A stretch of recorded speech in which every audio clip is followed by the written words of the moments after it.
Abdias. Mao kini ang panagna ni Abdias ang giingon sa Ginoong Dios mahitungod sa nasod sa Idumea. Gipadala sa Ginoo ang iyang sinugo ngadto sa kanasuran ug nadungog namo ang iyang gisulti nga nag-ingon, ngari kamo makigubat kita sa Idumea. Giingnan sa Ginoo ang nasod sa Idumea. Ipaubos ko ikaw ug tamayon kapag ayo sa tanang kanasuran.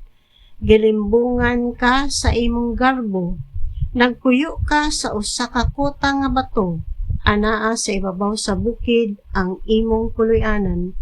Ubusa miingon ka sa imong kaugalingon. Kinsabay makapukan ka nako? Bisan pagmulupad ka nga mga nawkanaw sama sa agila, ug magsalag didto sa kabituunan, pukanon ko gihapon ikaw, nag-ingon ang Ginoo. Inigpangawat sa mga kawatan panahon sa kagabhion, puhaon lamang nila ang ilang nagustuhan, ug kun ang mga tawo mamukpo sa mga ubas, binlan gayud nila gyutay. Apan ikaw, gilaglag gayud sa hingpit sa imong mga kaaway. O mga kaliwat ni Isawo, nakaplagan nila ang inyong bahandi o gihurot nila kinig dala. Gibudhian kamo sa inyong mga kaabin o gihinginlan kamo gikan sa inyong nasod. Ang mga kaabin ninyo kaniadto maunay mibuntog kaninyo. Ang mga higala nga nakigsalo kaninyo malit-ag kaninyo o miingon, hain na ba ang ilang kanhing kaigmat? Ang Ginoo miingon, inigsilot ko sa Idumea, laglagon ko ang ilang mga maalamon ug wagtangon ko ang tanan nilang kaalam. Mga lisang ang mga manggugubat sa Teman ug pamatyon ang tanang sundalo didto sa bukid ni Isaw.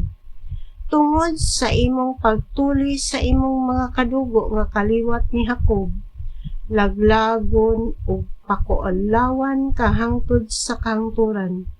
Wala ka lamang magtagad sa dihang gilumpag sa ilang mga kaawayng langyaw, ang ilang mga ganghaan. Sama kara kadautan ni adtong mga dumuduong nga mituli sa bahandi sa Jerusalem ug mibahin-bahin niini. Dili mo unta angay ikalipay ang kadaot nga naaguman sa imong kaigsuonan didto sa Juda. Dili ka unta angay magmaya sa adlaw sa ilang pagkalaglag.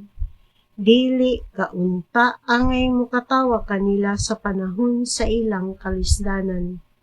Dili ka unta angay musulod sa syudad sa akong katawhan aron magmaya sa katalagman nga ilang nahiaguman. Dili kaunta angay mangawat sa ilang bahandi sa adlaw sa ilang katalagman.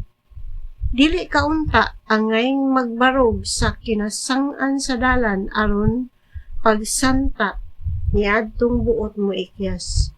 Wala mo unta sila itugyan ngadto sa kaway sa adlaw sa ilang kagul-anan. Duol na ang adlaw nga ako ang Ginoo musilot sa tanang kanasuran. Ang gibuhat mo, Idumea, buhaton usab kanimo. Ang imong gihatag mauusab, ang imong madawat. Miinom ang akong katawhan ug usa ka tasa sa mapait nga silot didto sa balaan kong bungtod. Apan labaw sa kangilngig ang silot nga imnon sa tanang kasikbit nga kanasuran, magpatuyang silag inom ug unya mga hanaw sila. Apan may makaikyas didto sa bukid sa Sion ug mahimo kining dapit nga balaan. Mapanag-iya sa katawhan ni Jacob ang yuta nga ilaha gayud. Sama sa kalayo ang katawhan ni Jacob ug ni Jose, laglago nila ang katawhan ni Isaw, sama nga ang dagami ug dawon sa kalayo. Walay makaikya sa kaliwat ni Isaw. Ako ang Ginoo maoy nagsulti niini. Panag-iyahon ang bukid ni Esau sa mga Israelita sa Negev, kadtong atoa sa kabungturan sa Judea, manag-iya sa yuta sa mga Filistihanon. Ang kayutaan sa Ephraim ug Samaria, panag-iyahon usab sa mga Israelita ug ang kaliwat ni Benjamin, manag-iya sa Gilead. Ang mga hinginlang kasundaluhan gikan sa amihanang gingharian sa Israel, mubuntog sa yuta sa mga Phoeniciahanon hangtod sa Sarefat. Ilugon usab ang kalungsuran sa Negev sa mga hininginlang lumulupyo sa Jerusalem nga atuan na magpuyo sa Sardis.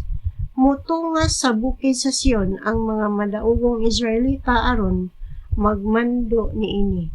Magmando sila sa bukid ni Esau ug ang Ginoo maoy ilang hari.